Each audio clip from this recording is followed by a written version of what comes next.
Well, if you've been paying attention to any news coming out of Capitol Hill this week, you know that border crossings and plans to address them have been a hot topic.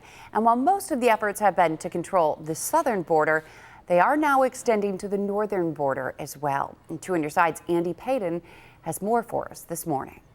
Normally peaceful and picturesque Niagara River, tonight running at the center of the northern border's emerging migrant crisis. While there's a lot of focus on the southern border, and rightfully so, a lot of those same issues we're seeing impacts here on the northern border. It comes just over a month after Border Patrol released these surveillance images showing 4 migrants they arrested attempting to use a raft to illegally cross the Niagara River into the United States. A lot of those people flying into Canada are flying into places like Toronto and Vancouver, some of the larger areas. That's Brady Weichel with Customs and Border Protection.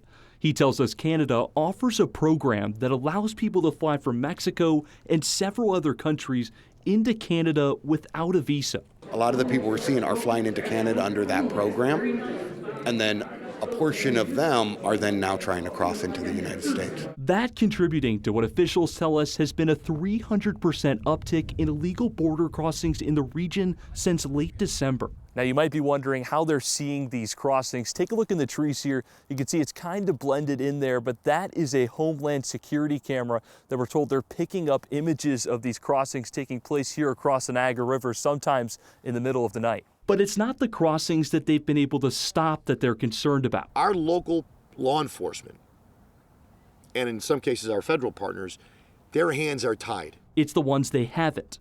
In the state's current legislation, keeping local law enforcement from intervening. The sanctuary state policies preclude local law enforcement from cooperating or notifying federal authorities if they suspect someone is in this country illegally. That's why tonight State Senator Robert Ort, alongside Niagara County Republicans, introduced new legislation aimed at changing the state's sanctuary policies and restoring power to local law enforcement in these situations. We're telling you the numbers of people that have been caught.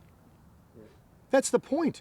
We don't know if those are the actual full numbers because we have roadblocks that the state of New York has put up to prevent the enforcement of federal law.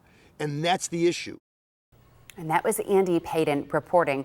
Now, despite this influx in migrants that we're seeing here at the northern border and efforts to address it, border agents stress that the community is still safe. But they're recommending that people report any abnormal activity that they might see.